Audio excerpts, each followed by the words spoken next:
Test chat. All right, chat overlays up. Let's try this again.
All right. Let's see. The frame rate's still a little jittery, but it's much better than it was earlier. Let's do this. To the flesh markets. The flesh markets, best place to buy a roof. Okay.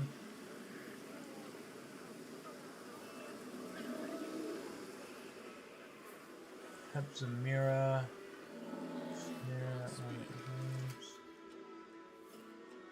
Can't talk to her. Hard. Oh my god. Just Kansas is delighted to be home. Samira, it's a great honor for him. I'll make me assist you.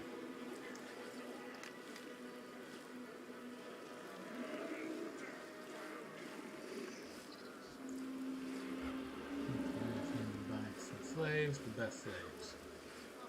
For an important job.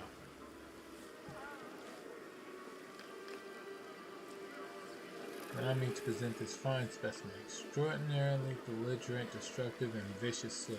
He killed 7 hunters before his capture.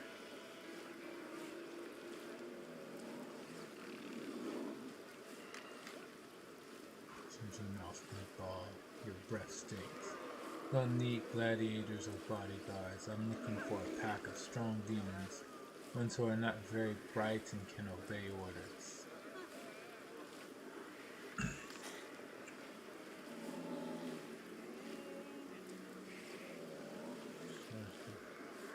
In that case, perhaps my lady would be interested in this batch of creatures recently captured in the lower city. All strong and quite stupid.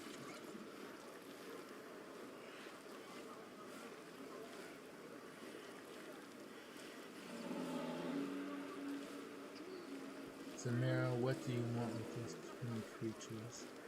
Small fry, fit only to be cannon fodder for the Crusaders. I would suggest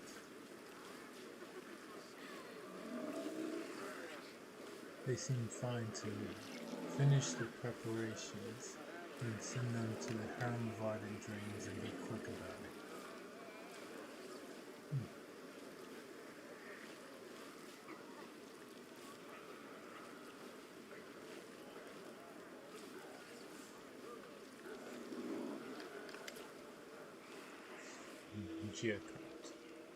A dark-haired young man stares up at the ugly lump of flesh hovering in the air. Hello up there.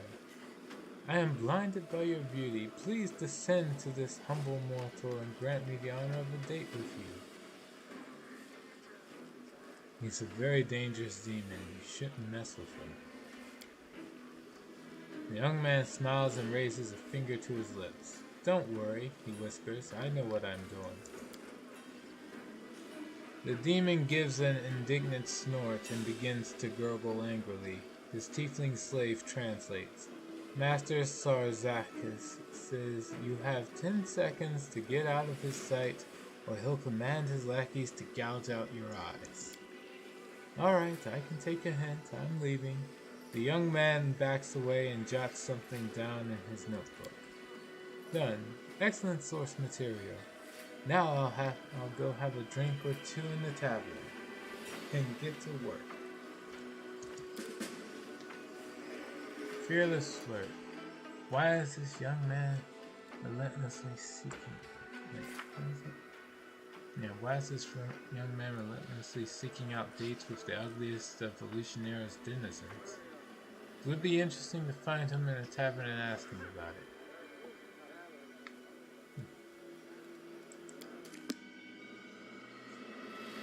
Okay.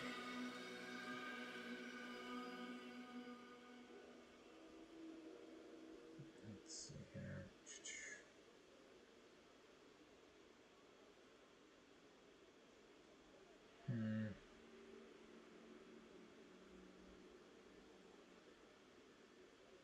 Okay. Where should I go? Just the loot. And then to save that.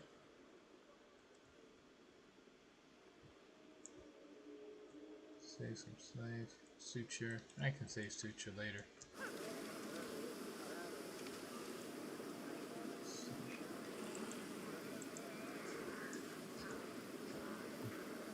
Let us press on.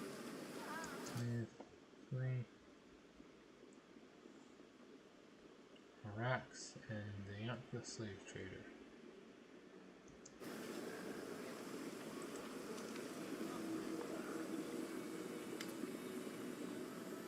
A grotesquely fat demon speaks to a demoness standing in front of him.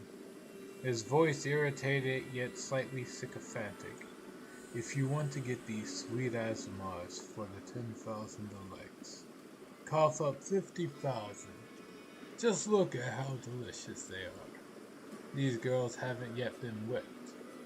Your clients will be clamoring for them, and after they become too worn out, they'll make a magnificent stew. Nah.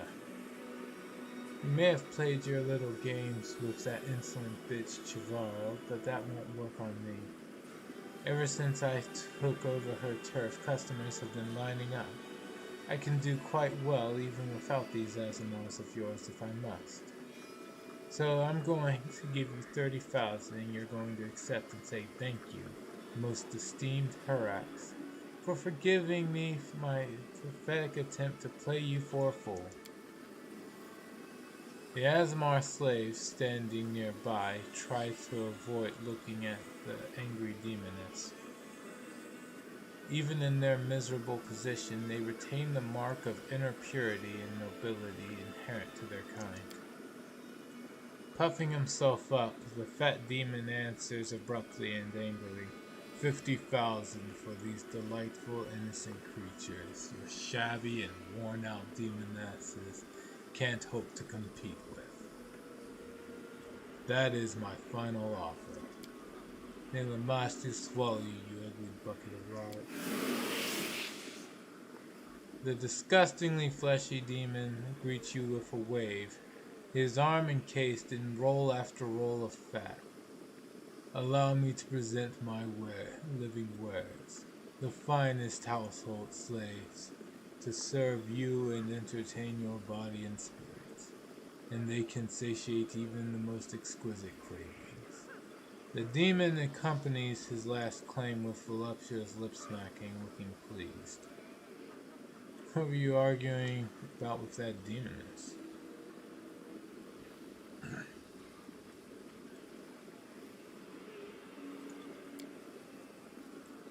She wanted to buy my beautiful Azamar concubines for her palace of pleasures, the 10,000 delights. Unfortunately, her common sense and good taste couldn't compete with her greed. She offered me a paltry price, next to nothing, instead of gratefully paying the full sum for these slaves. Offering 30,000 for a group of innocent pure Aasimars shipped here with the utmost care, no one has laid a single finger on them. No one has even taken a single bite out of them. It's simply outrageous. Show me what you have to say. Just feast your eyes on them.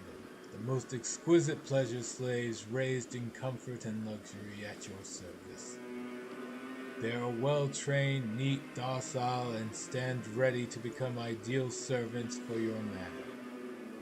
All of them are young and healthy, in a perfect state of ripeness. The demon bursts into sickening cackling, and then whispers to you confidentially. Of course, we have made sure that their tender flesh meets the expectations of even the most demanding gourmet. They have no inkling of what awaits them, so you need not worry about fear spoiling the meat, making it tough and bitter. Beautiful, athletic, and well-groomed young men and women of different races smile sweetly at you. Their cheerful looks aren't marred by the slightest hint of intelligence. These slaves remind you of a happy and well-fed sheep grazing in pasture. Hello, Atrocious. How goes it? No. The slaver's eyes widen and he starts to speak, nearly hyperventilating. Just recently, one of my slave-hunting crews returned, bringing me the most beautiful gift. A group of young, fresh, pure Aasimar girls, full of mouth-watering innocence. All of them are beauties in their prime, caught with the utmost care. Unwounded, Shamira will take an interest in them, I wager. Because of her origin, she loves having her fun with Aasimars. There are countless ways one can use such a valuable acquisition. Though, if you ask me, the smartest way is to treat yourself to a medium rare fillet with rich, meaty gravy. As well, how was D&D? It was pretty bad. I mean, technically it was good, but the game itself was bad. A few of the players were all pretty much just, everybody pretty much just said their hellos, great to see everybody again. But the session itself, barely anything happened. We were too busy shooting the breeze. What did happen was one player, he came back and, he had missed several sessions where he was pretty underleveled, so that kind of sucked. And then what was worse is several of the party members decided to take a short rest, while one party member decided to go off ahead of everyone else. Forgot to say anything about trying the stealth, and ran into the encounter I had prepared. Far away from everybody else. And everybody was like, so can we help? I said, no, you guys took your short rest. So this is happening while you guys are short resting. And it's like, we wouldn't hear it? I was like, no, when you're resting, you're pretty much not paying attention to your surroundings. And he's too far ahead of you. So even if he was shouting, you're likely not going to hear it. And so the one player who was already away from the rest of the party for a while was back underleveled and decided he would solo and had to solo the entire encounter that was set up. It was supposed to be following your advice, where it was going to be a weak encounter and then be a strong one later. But since only one person showed up, I was like, I'll just leave it at the weak encounter. And it still almost killed him. because it was just one person. It was pretty bad. And then when he finally came back, the other party members, one other party member, decided they wanted to have their solo adventure, and so they ran off ahead. I'm like, okay. So at this point, and yeah, that was the mess of the campaign. Everyone had some good laughs at what happened and such. Yeah. You almost died twice.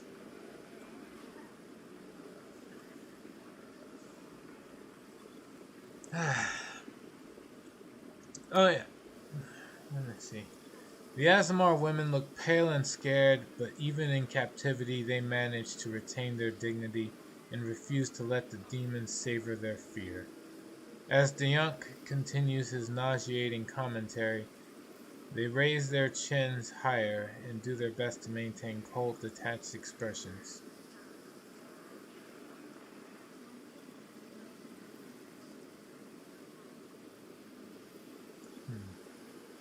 That must have been fun.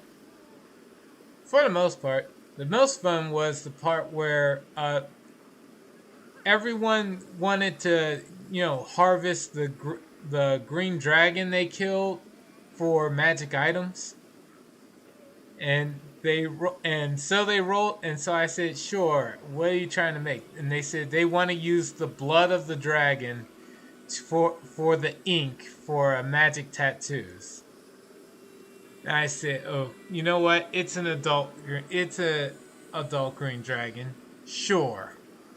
It qualifies for that. It's chock full of magic. And I said, you roll an Arcana check and you see if you can get that to be done.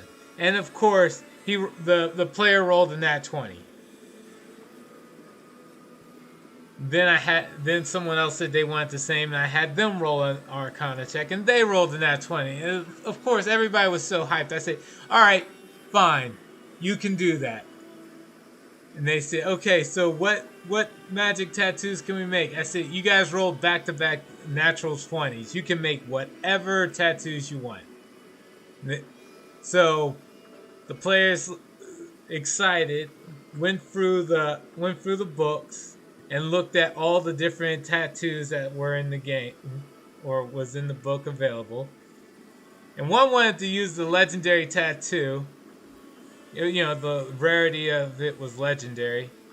And he asked, can I have that? And I looked at him and I said, you sure can. And then after that he got scared and decided against it.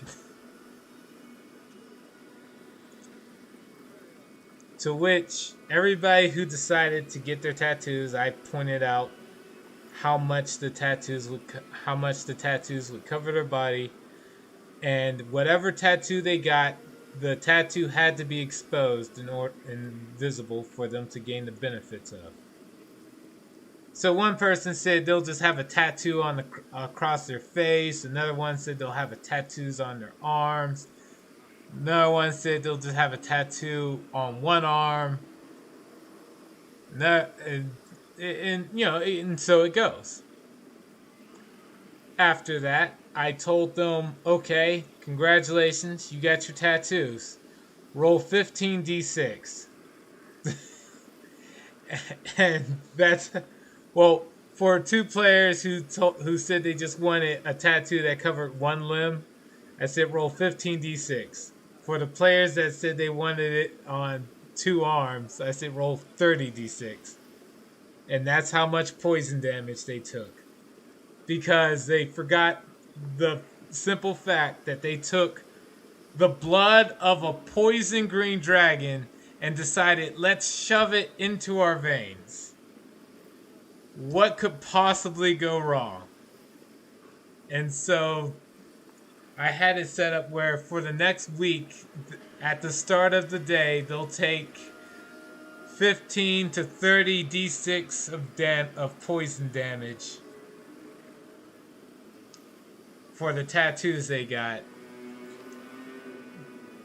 And yeah, that's pretty much it. But they got those magic tattoos.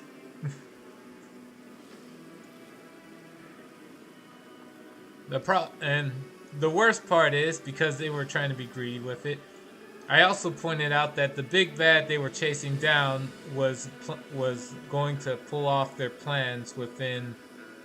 Well, it was originally a week's time, but they kept taking long rests, so then it was 4 days. So now they have to try to go adventure out, find and defeat the bad, the bad guy of the campaign, while under the effects of this poison constantly going through their system. It's quite a challenge.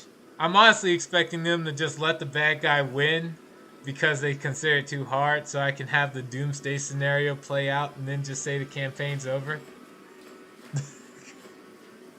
But, 2 players are determined to stop the evil no matter what happens.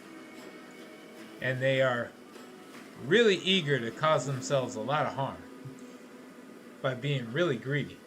There was a cursed paladin who died in front of them, and while the cursed paladin died, he told them, "Don't touch this armor. Thanks for helping me pass. My warning is to leave this armor and weapons alone." And then he died. And the first thing some of the players did was say, "Let's loot the body and take the magic items." I'm like, okay. Congratulations. Murder Hobo is like self-destructive on this regards. I can't say he's entirely Murder Hobo. He doesn't kill NPCs. He's just prone to vandalism. Alright, let's see here.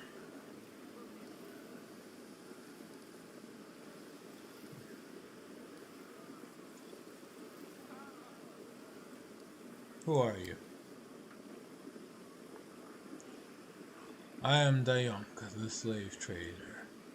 When I was younger and much, much slimmer, I was a dashing raider. I spent my days abducting concubines from other planes for the harems of the most powerful lords of the abyss. My experience, however, has shown me that raising and training pleasure slaves from an early age is a much more profitable and much less risky business. That's why I now own the largest and most respectable slave farm, where I breed representatives of various races from different planes, though I haven't entirely given up on raiding. His deceptively slow movements and soft folds of flesh fail to hide the powerful muscles beneath. This demon could likely lift a wagon with 2 horses by himself.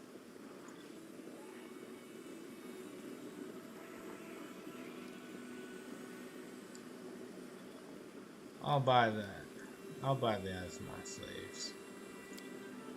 Oh, I see you are a connoisseur. I'd like to warn you that these little birds will cost you a pretty penny. Their price scared off the Madam of the 10,000 Delights, but for Shamira, to whom I intend to sell these fresh Aasimar beauties, 50,000 is spare change. I am willing to sell them to you for the same price. If we do not intervene, these women will be doomed by the celestial blood that flows in their veins. There is nothing more tantalizing for a demon than befouling, abusing, and destroying any being with ties to the upper planes. We have no choice. We have no right to stand by and leave these unfortunates to a terrible fate of torture and death. Deal. Pay 50,000. The fat demon glows with happiness. You won't regret it. In the abyss, goods like these are a rarity. I wish you the most exquisite enjoyment of your purchase. If you wish, I can give you an excellent recipe for braised shanks. Just send one of your household slaves along to pick it up. The demon winks at you, then looks at the Aasimars with palpable longing.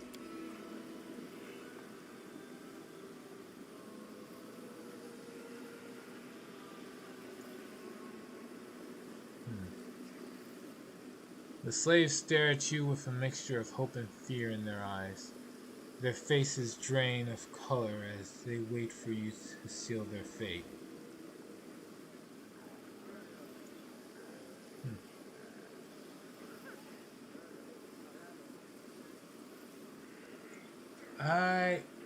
Where to send them?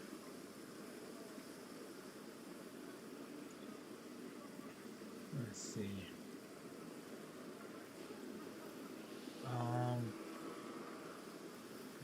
What to do?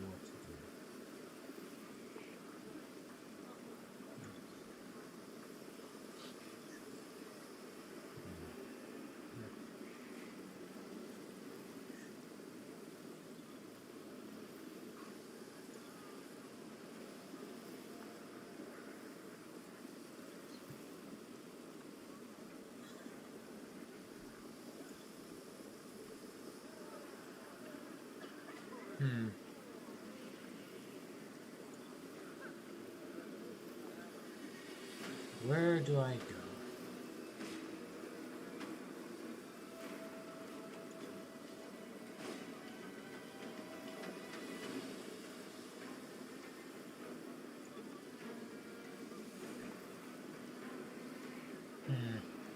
Wait, what? I'd like your opinion on something. I retrained my oracle into a shaman to get a better focus on my spells and high-level spells earlier. Did I make the right call? I'm the worst person to ask that. I've never played a shaman. The only thing I played as far as shamans go is playing Camellia. Like, I never made a shaman for my character itself. Like, so I couldn't tell you from the call in regards to shamans. I've used Dayron and Mindel, the Purifier archetype of oracles, so I know they're good. But for fuck's sake, giving up the revelations, you feel it when you realized you wanted to use a mount and heal, and then you don't get access to your next revelation until like level fucking 15. So that really hit hard. So I honestly can't say I know for sure. It depends. I never really utilized hexes, and that's apparently something shamans and witches are good at. But since I never really used them, I can't tell whether or not trading revelations for hexes is the right call.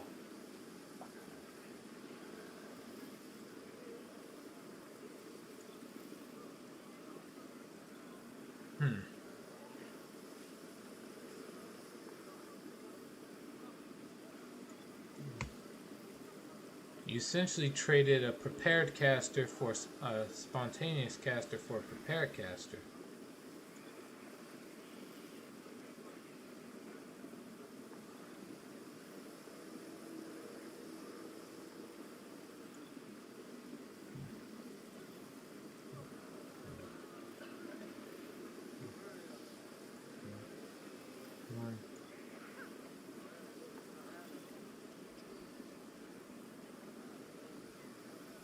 Let me see.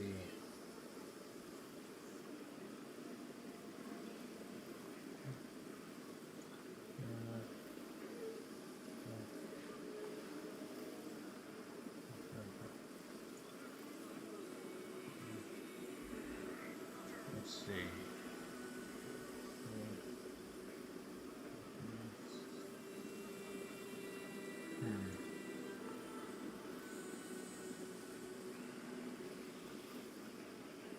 I'm trying to think.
Ah, forget it.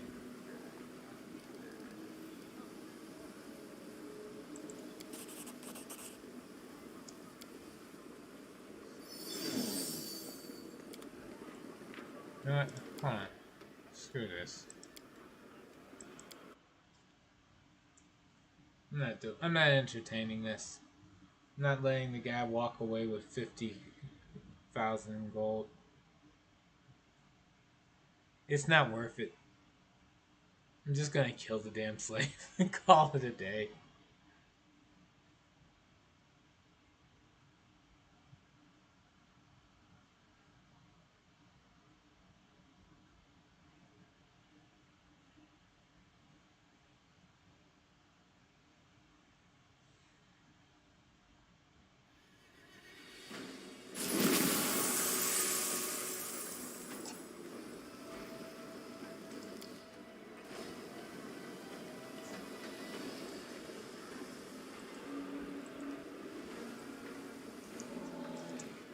Yeah, we'll skip this. Skip that. No.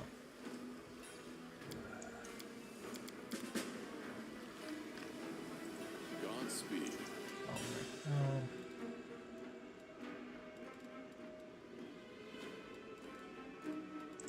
My will is resolute.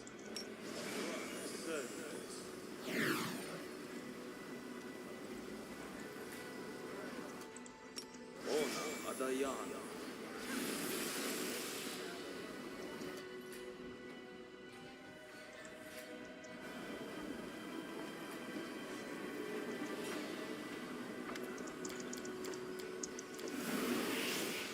Alright, screw it. Just attack.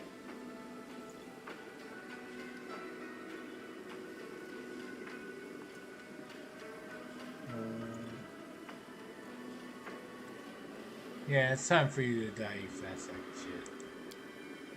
The fat creature lifts his thick leg slightly and stomps, making the ground shake.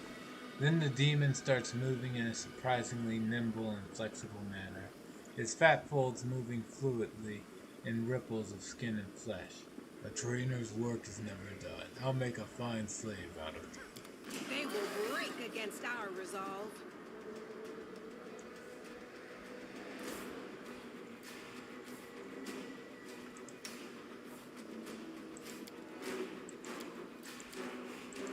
It's just one guy.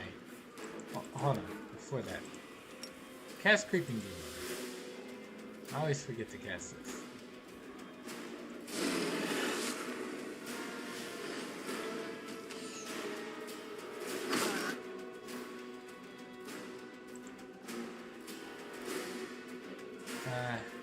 No cleave, there's only one target.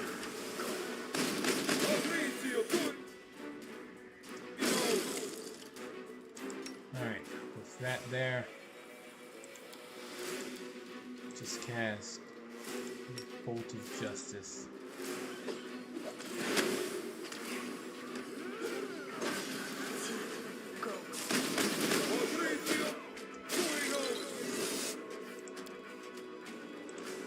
Just keep it going.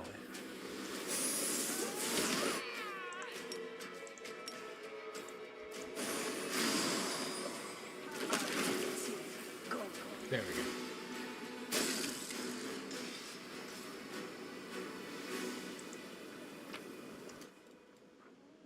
Done. Physical flow. 2. Easy fight.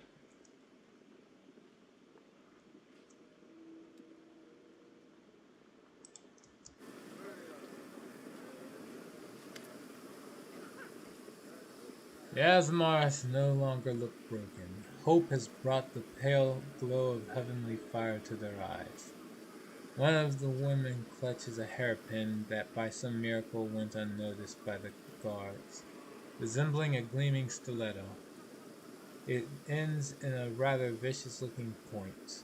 With their expressions alone, the slaves send a clear message. They don't dare come near us. We stand ready to defend ourselves. Help us, kind sir. We know you are no stranger to compassion and mercy. Your aura warms our hearts like the sun of our beloved Galarian.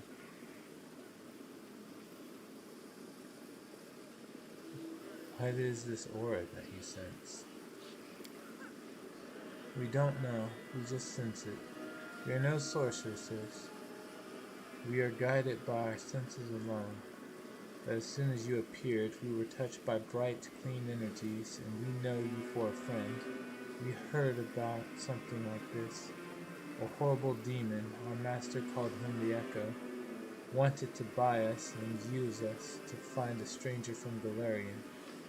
A stranger who is surrounded by a benevolent light wherever he goes. They failed to agree on a price, so the terrible demon left, spitting curses. Or the relief, he was worse than anyone else we've seen here. Perhaps these poor wretched souls sensed my presence. The blood of heaven runs through their veins, and our kinship reveals itself. But what dire news they bring, the echo of Discari, an avatar of our sworn enemy, does not cease his attempts to get to me. Is there anything else you can tell me about the demon named the Echo? Do you know where he came from or where he went?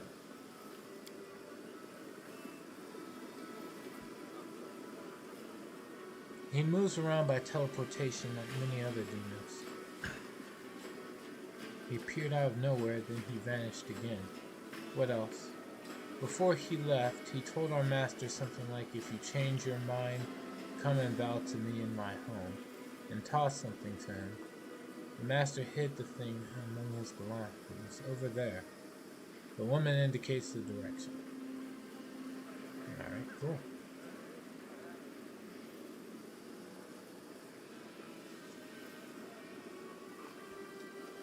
Alright, explain how to get to Nessus. Go to my camp. It's safe there. The Azamar women look at you, their expressions piercing. You see a mixture of gratitude and awe in their eyes. Thank you, stranger. We did not expect any help in this terrible place. We will not forget it. You did a noble thing when you did not abandon the weak in their hour of need. You have my deepest respect. Alright. Pleasure slaves. Huddled together and wiping the demonic blood off their faces and clothes, the slaves stare at you in terror. Did you kill Daddy Bianc? You won't hurt us, will you? Take us to your palace. We'll obey you. We will serve you very well. Ember smiles sweetly at the slaves, and they respond with trusting, vacant smiles of their own. Don't worry, we will take you to a truly good place. It doesn't look like any place you're used to. At first you'll feel uncomfortable, but you'll grow to love it.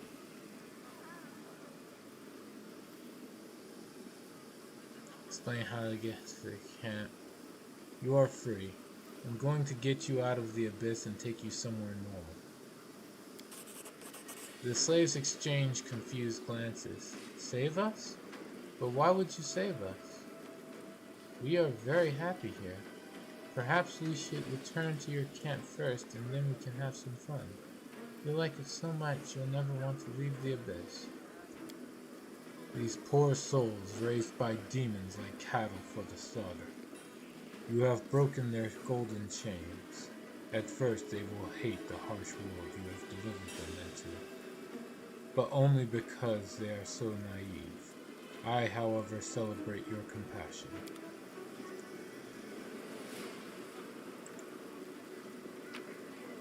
Yeah, we got single-use Echo's Lair boots. Boots of wary steps. Let's see. Blind sight. 10 feet and plus 10 competence to stealth. Oh yes, because stealth is the thing that I really focus on in all my builds. What am I wearing right now? Plus 2 against movement and parrying effects. No, does anyone even use stealth in my party? I guess Greybor. Okay, Arushale. I thought I already had boots on her. Yeah. +5 to mobility checks.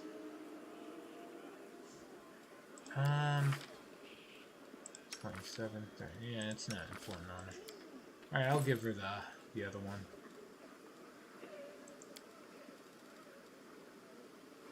New shoes.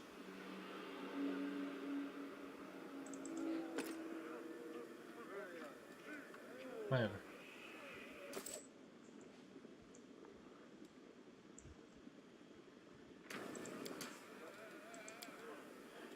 Save.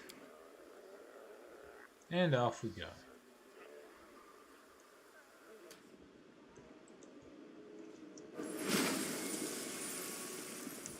I sense something.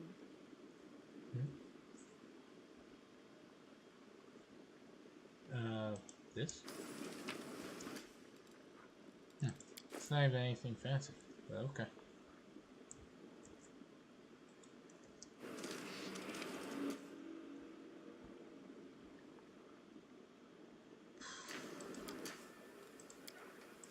Alright.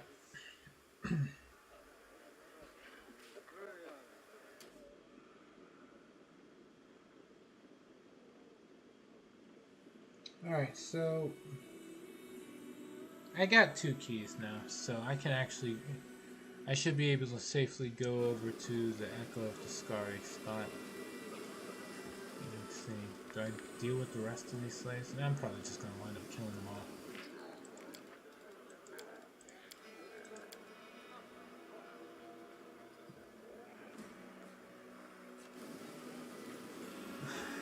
Yeah, I was just curious for that. Let's get out. Check another key. It's been found. That should be enough.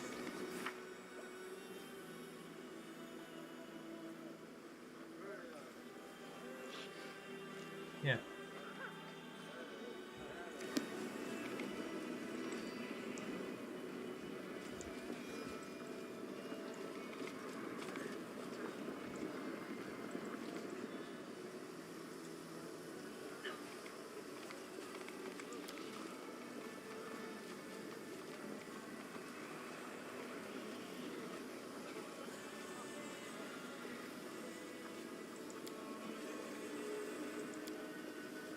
Ah. There. Alright, now to find Willidus.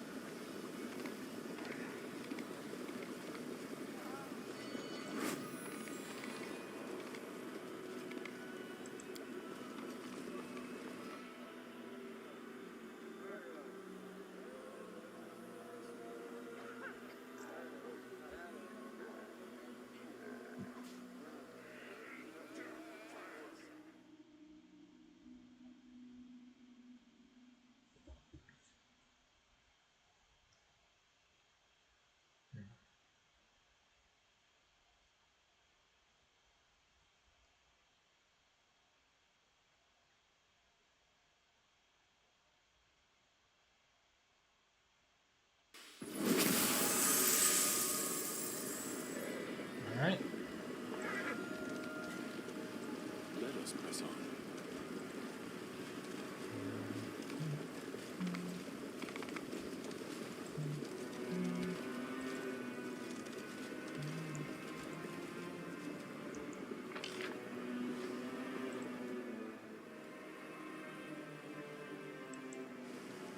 Not an abandoned mansion, really.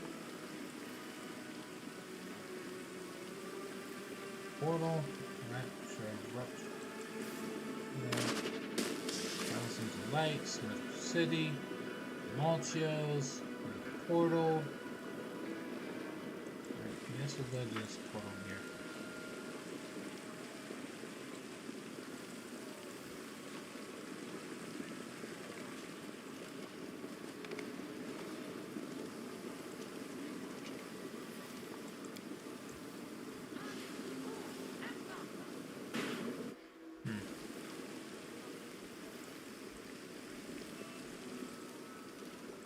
Our path leads on.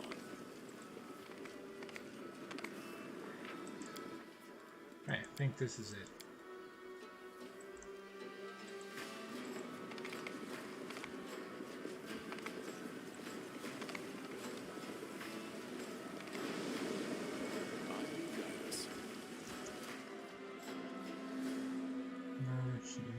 Presence. Yeah, that's cool, buddy.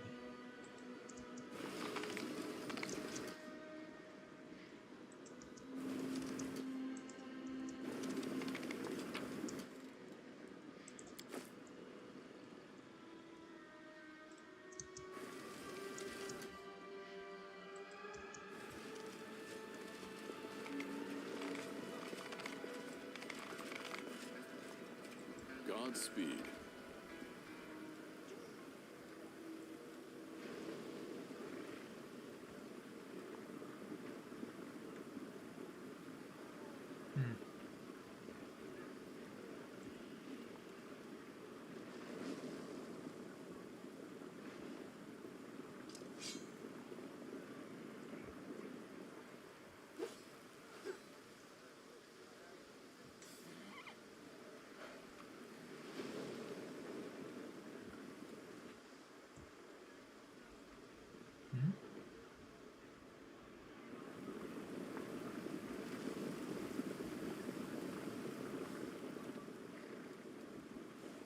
Whatever.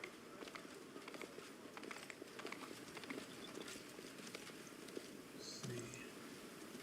We won't fall here. I swear Here comes the farmer. Go and feast. And then clean up after yourselves so the guards don't find the buildings. I will resist. Disappear.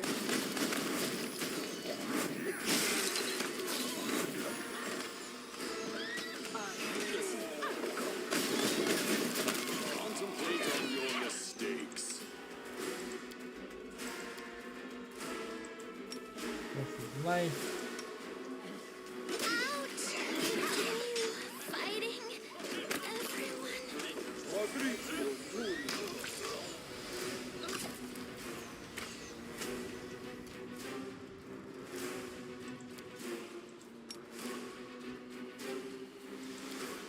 That doesn't work.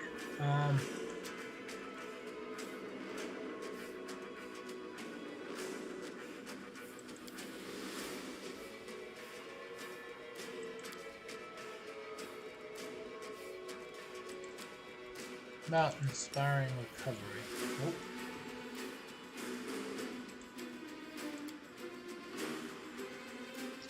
Oh.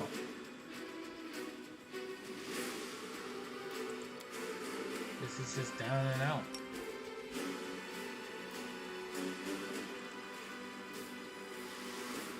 It's not like anybody else's problem. Please help me.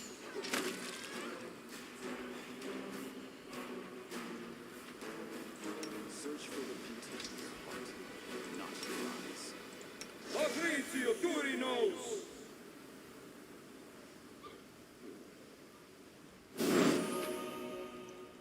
And what do we get? We got Defiler, Heavy Mace, +4 Unholy, 2d6 negative damage,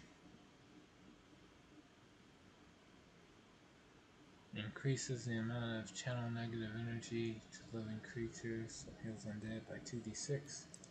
Cool.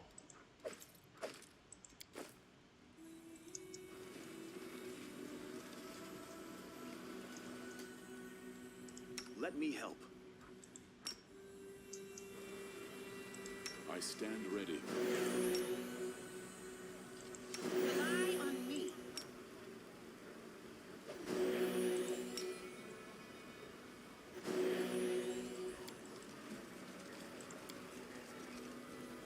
The crystal flickers rhythmically like a heartbeat. If you look at it long enough, you start to feel like you're seeing the pulse of Lucianera itself. Alright, let's see.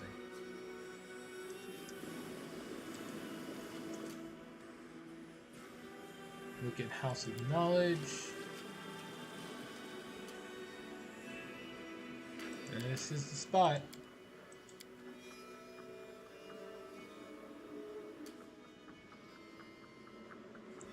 Alright, here goes. Great boys. Let us press on.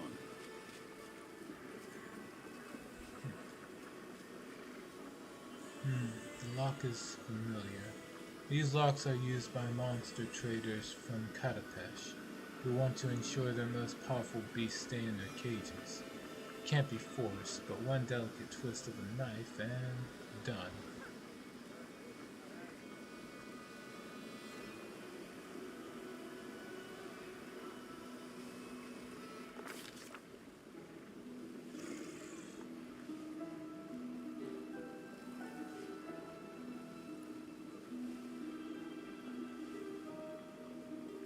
Alright.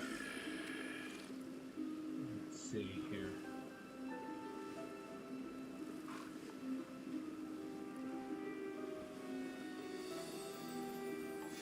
God damn it. Alright. Better or worse, let's get this over with.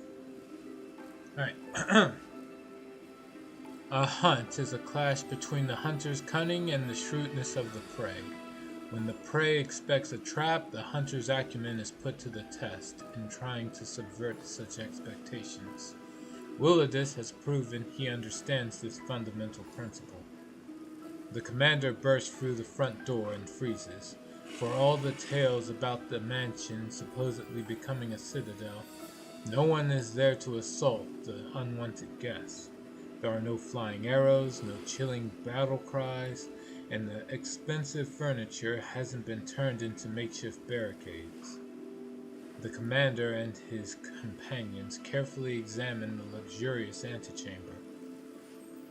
There are 2 doors leading deeper into the mansion. One bears a symbol of a mirror, and the other a symbol of a knife. There is a bloody pigeon feather in front of the door, and a note that contains 2 words: "Welcome, assassin." Lore religion check passed. From somebody.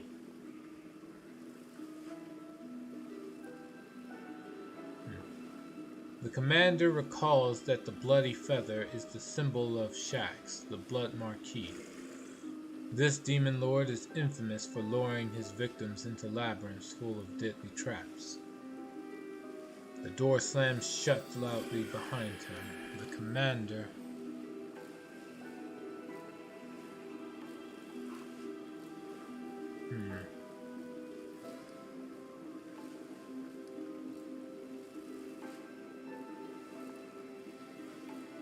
enters the door with the mirror symbol. Or the crooked knife. We'll go for the mirror symbol. What's the worst that could happen? Alright. Stepping through the doorway, the commander suddenly feels nauseous and an icy chill runs across his skin. His intuition screams that he has just passed through an interplanar portal, and he instantly loses all sense of direction and balance. It seems the rooms of this mansion occupy different layers of reality, and these portals unite them into an elaborate labyrinth, where a single wrong turn is enough to lose one's way entirely. Greed and arrogance are traits inherent to almost all demons, and the lord of the mansion seems eager to prove himself without equal in the indulgence of both of these vices. The door leads into a magnificent sitting room. It hasn't been furnished in a manner indicative of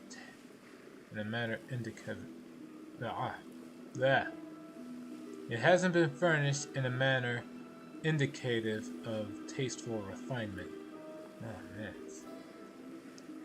The lamp reflections sparkle on the gilded furniture. The floor is covered in elaborate mosaics. The shelves are full of expensive trinkets. As if all this luxury wasn't enough, the whole room is reflected back again in the giant mirror that covers the entire ceiling. As soon as the commander enters, the mirror's surface ripples, starting to bubble bulge and ooze like molasses. It sends its sticky tendrils toward the outsiders, and a single touch from those appendages pierces the flesh with a sepulchral chill. The commander defends like using profane rituals. Attempts to break the mirror with a powerful blow. Shit, 42. Looks around, searching for cover. 42 bonus. I'm using that. After a quick, thoughtful glance at his reflection, Mendel hides under a spindle-legged coffee table. As soon as his reflection disappears from the glittering surface of the mirror, the disoriented tentacles start lunging blindly in different directions, unable to locate their prey. Hidden from the watchful eye of the monster, the commander sneaks toward the exit. There are 3 doors that lead out of the room occupied by the strange carnivorous mirror. The commander decides to open the one bearing the symbol of the I will go for the crooked knife this time. They say that pets reflect the character and disposition of their owners. If this is true, then the lord of the mansion has a truly cruel and perverse disposition. The commander enters a spacious cellar filled with scattered bones and cages. All of them are wide open, and the creatures they once contained are freely roaming this room. They've all come from different planes. Some are monsters, some are mere animals. Some are intelligent species, yet all of them shamble around aimlessly. They pant loudly, and drool drips from their slack jaws and open mouths. Their horribly mutilated and scarred heads provide evidence as to the reason for this behavior. A merciless surgeon has opened their skulls and taken out most of their brains, leaving only the bits that govern the most base instincts, such as hunger. And these creatures are very hungry indeed. The commander decides to distract the monsters, slip past the monsters, intimidate the monsters, attack. I guess I can just do stealth again. Slip past the monsters. These monsters have lost most of their brains and therefore most of their mental acuity. Sneaking through the shadows and hiding behind the massive cages, Mendel quietly gets past the roaming monsters without attracting their attention. 3 doors lead from this dark cellar and its oppressive stink of blood and decay. The commander decisively reaches out for one marked with the symbol of, and try a pair of scales. No matter how gleefully the lord of this palace mutilates flesh, he is first and foremost a scientist. And a scientist, by definition, is a madman who can put to shame any giggling maniac with a knife. Therefore, it comes to no surprise that his laboratory is furnished with care and order, and there is no hint of the tawdry luxury found in the other rooms. There is a multitude of flasks and vials with potions resting on the tables, and the cupboards are full of jars containing brains of all shapes and colors. As soon as the door closes behind the commander's back, a huge silvery autoclave opens with a wheezing clang, emitting a wave of foul-smelling brine. A hideous homunculus, covered in glistening slime, crawls out of the autoclave. Its liquid, malleable body constantly grows new members, or new limbs, eyes, and mouths, absorbing the bits and pieces it no longer requires. It seems the monster can't decide what shape it should take. It stares at the commander with malevolent intelligence. It seems it has better mental faculties than most alchemically produced creatures. The homunculus giggles repulsively as it grabs a vial full of acid and aims it at the commander's head. Commander. Zarkana. One flash. The substance. Guess I'll do this.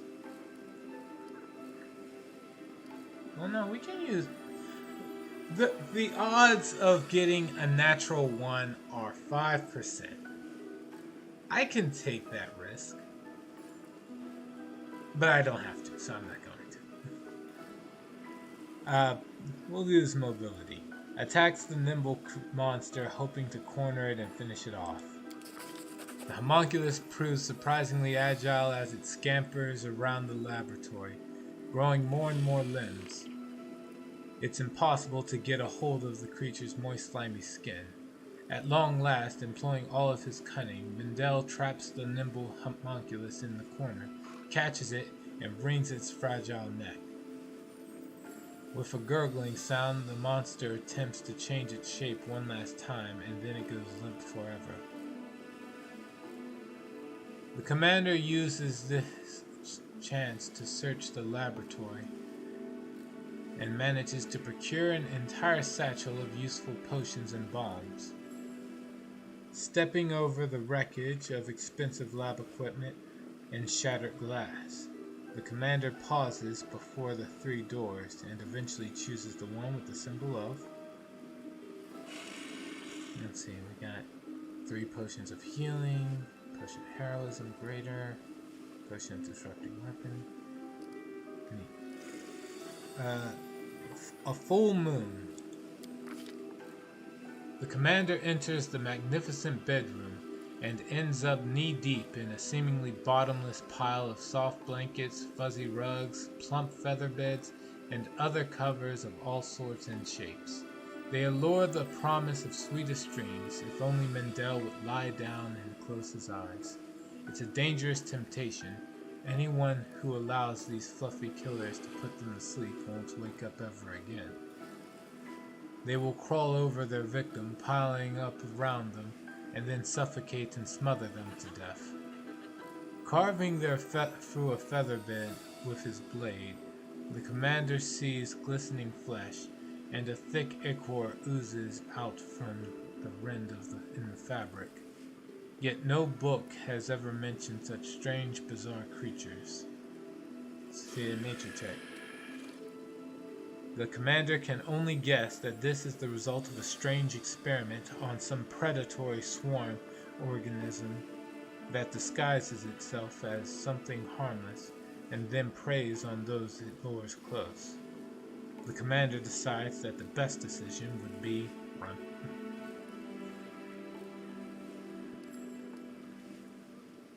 Carve a path. Nah. I can just use the mobility with all these.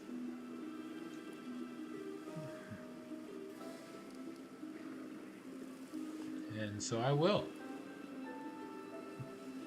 Commander decides to start a fire and escape from the room using the flames as a distraction. The lamp that the commander has torn from the wall explodes and burning drops of oil rain down on the rugs, setting them alight in seconds. Soon the entire bedroom is aflame. Rugs and blankets writhe in agony like living creatures. They crack and burst open, spewing hot blood. The sickly sweet smell of charred meat fills the room. Trapped in the terrible fire, Mendel keeps his nerve and discovers a route to safety while avoiding the scorching flames. 3 doors with different symbols lead from the master bedroom. The commander decides he would rather take his chances behind the one with the boiling cauldron. The commander walks into an enormous kitchen. There are massive cauldrons with shiny polished sides, and a tiny green flame flickers within a magical oven. The aroma of delicious spices beckons from the countless cupboards and shelves that line the walls. However, as soon as the commander enters the room, the cauldron's lids fly up into the air, blown off in powerful explosions. A nasty grayish-pink slime oozes out of the open cauldron, swelling up like dough. The slime flows down onto the floor, gathering up into massive clotted clusters, which then begin to crawl toward the commander. Mendel has never seen or read about such creatures before. Then pass a lore nature check again.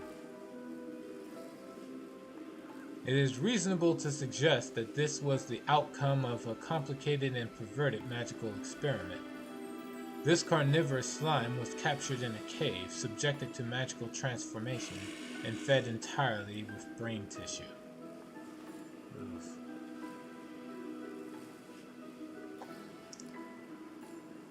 You can use magic device. Nature perception's easy.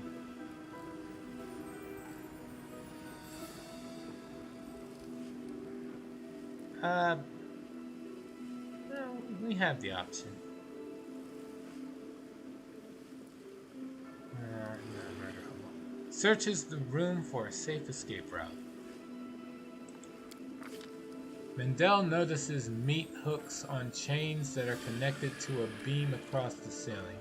He deftly climbs up and triumphantly looks down at the slime that now rolls around furiously, unable to reach its escaped prey. The narrow beam leads to the kitchen's exit, a useful escape from a trap. 2 doors lead from this kitchen, where it is apparently easier to be eaten than to eat. The commander chooses the one that is marked with the symbol of... Aw, man, I've been for the bus. Oh, the blazing fire. The commander finds himself in a long stone passage. No traps are triggered by his careful steps, yet at the end of the passage his vision grows blurry. The illusion of safety falls apart like a house of cards, revealing an endless fiery field, ashen mountains, rivers of lava and magmatic volcanoes. Hot wind scorches his face. It is not difficult to conclude that this deadly place is the elemental plane of fire. Ash and volcanic rock tremble beneath the commander's feet, but walking on it seems safe enough for now. The only escape route is the distant 3-way arch of rough-hewn stone containing the 3 familiar doors. However, in order to reach it, the commander must find a way past the river of fire, in which tiny islets of porous stone are just barely visible. The river spews out tongues of roaring flame that land on the banks and crystallize into dark glass. As a result, both banks of the river have become steep, jagged cliffs of obsidian. The commander has nothing left to do but... The other side. But I can pass this one easy enough, but let's see what else we got. World, no. Religion. That doesn't look like that one as well. Alright, we'll use mobility to get to the other side by jumping from islet to islet. Mendel spots several tiny islets in the river of lava and deftly jumps from one to another, avoiding the scorching caress of the boiling magma. He manages to reach the other side of the fiery river and climbs up the steep slope. After reaching the stone portals, the commander has to decide which of the 3 doorways to enter. Eventually, he settles on the one with the symbol of a rod. That's the only new one. The door doesn't budge. The commander forces it open with his weight and enters the small hall where this dangerous expedition first began. The cozy, comfortable setting in no way hints at the nightmares that awaited the commander inside the mansion. The door outside is wide open, and through the doorway, dark figures can be seen clutching weapons. All of this was nothing but a warm-up. A final decisive battle is still to come. The commander prepares for a fight as he steps outside the accursed mansion. We made it.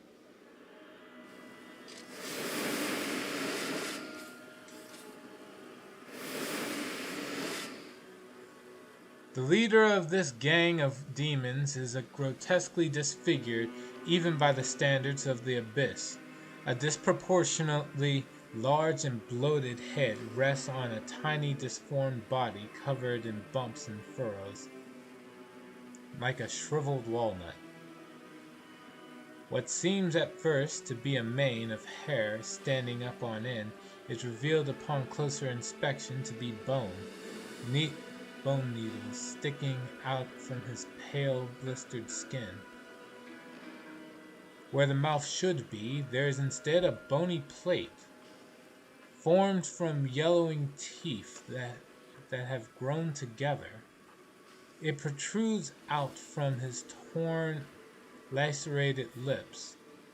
His voice appears to come from a slobbering, undulating hole in his neck, just beneath his chin. More bloody larvae showing up at my palace. I'm getting very tired of these visits. What a freak. Even I feel somewhat conflicted. Would killing this creature be an act of cruelty or mercy? I do not wish to show mercy to the scums that set me up. Who are you? A snort of derision escapes from the creature's throat, and he makes a dismissive gesture with his hand, his dirty nails curling into long, thin spirals. You don't even know who you've decided to challenge. Let these words herald your imminent death, outsider. I am Willidus, the wizard confidant and advisor to the Lady in Shadow. I am also known as the Vivisector. Greybor smirks, not bothering to hide his contempt. So many words.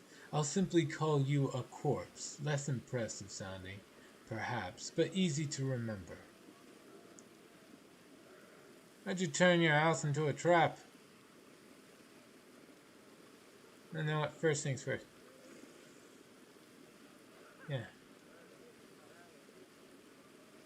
Why'd you turn your house into a trap? I was expecting assassins, and therefore I prepared a warm welcome for such guests. I trust that you appreciated my vivarium. When I am finished with you, you'll become a new decoration for my palace, and another test for those who follow you. You will be mine. Some of you will be mindless pets, and the more attractive ones, I may use you to meet other needs. The monstrosity giggles lecherously, and the sound is shrill and repulsive like metal against glass. Did you create the monsters I found in the mansion? The demon cackles with glee and replies scornfully, You call them monsters, silly boy? What can you possibly know about it? Those are masterpieces of vivisection. Impossible creations conceived not by nature, but born by my scalpel, needle, and magic. So who do you think wants you dead? My enemies are many and dangerous, and I could spend an eternity guessing.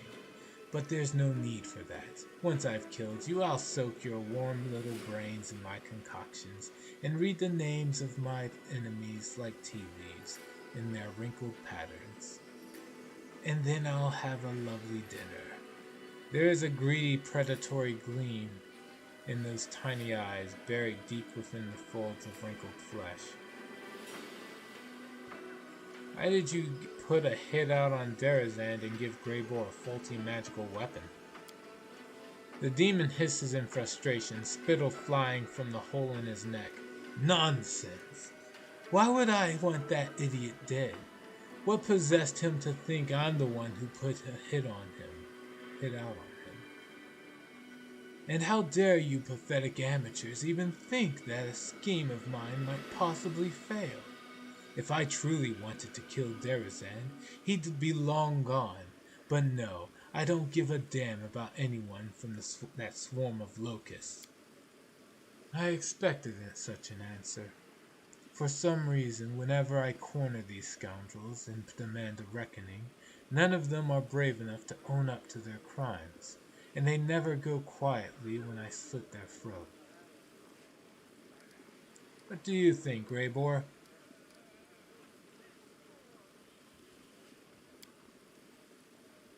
The dwarf shrugs and sighs thoughtfully. Usually I'm capable of detecting lies, but this ugly wretch is impossible to read. And why does it matter anyway? Even if he's not lying, we'd do well to get rid of him. He just tried to kill us in his mansion. Besides, will you ever sleep well knowing this monstrosity is alive somewhere? Your words reek of deceit. The demon's cloudy eyes flare with anger, and his smug giggles give way to a low, menacing growl. Soon we shall find out what your tiny, ridiculous, worm-eaten brain smells like. Kill him! The dwarf grins ominously, and as he looks at the demon. There's no mercy in his eyes. I won't lie, I've been waiting for this moment. Tomorrow morning, my reputation will be spotless once again. Sweet dreams. I won't let you hurt my friends. We're gonna get rid of this. Simply business. Use your swift action ability. Ember. You cast Firestorm. Elias.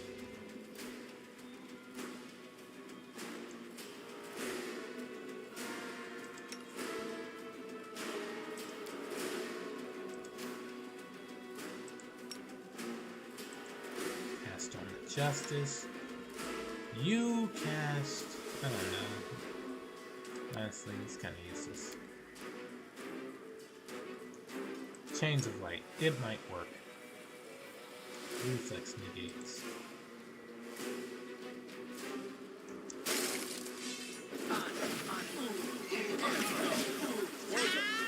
Right. Speaking of being dumb with people.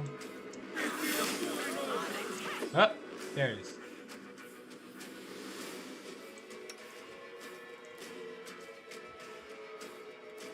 Well, he's dead.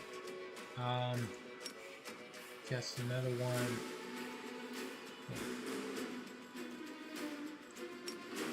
No. Cast Protection from Evil. Up. Right, hold on.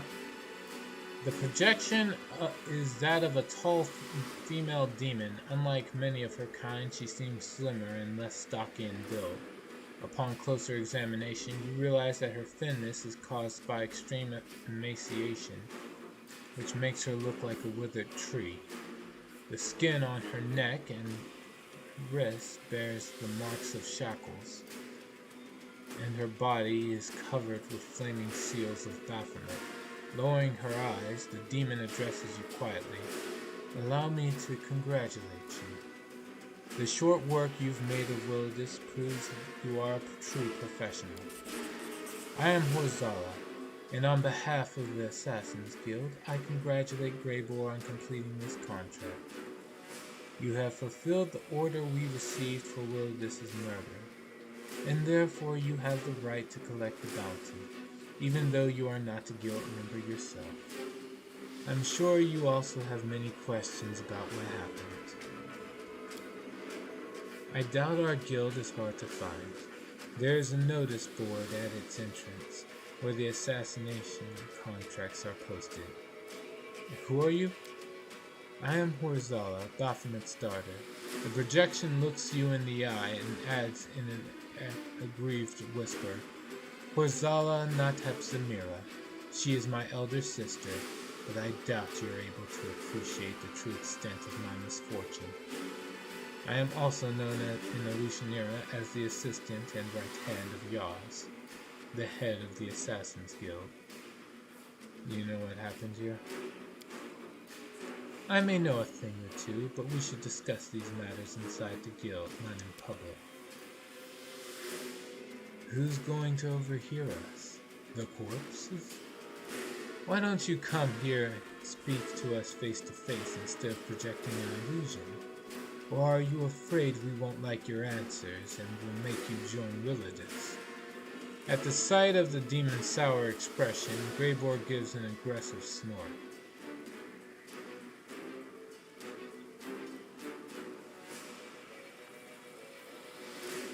We'll pay a visit. We'll pay a visit to the Assassin's Guild soon. Thank you for your answer. The bounty awaits you. I am not sure what reward awaits us, but I truly hope it's a considerable sum of gold and not a meager payment served up at the end of a blade. Okay. Body. What do we get? +2 scimitar, full plate armor. Willidus, what did you have? A +3 scimitar. Oh wow. Okay. I guess I understand why they made these guys so weak. Because depending on how weakened you are from the traps, it could be very well impossible to win that fight. Alright. We're going to call it for tonight. Thank you all for joining me on this run of Pathfinder Wrath of the Righteous. Let's see if I can actually get back to the...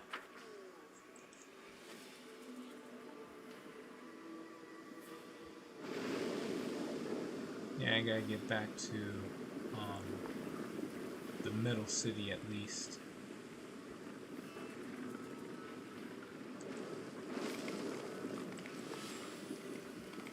Before I actually get out of here.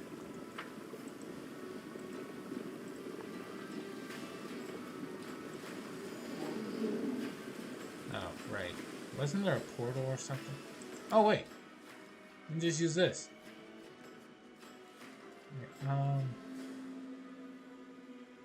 It's in the middle city somewhere. Right? Yeah.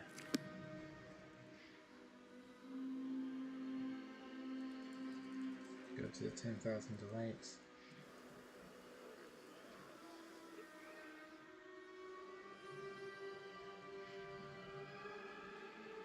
Alright.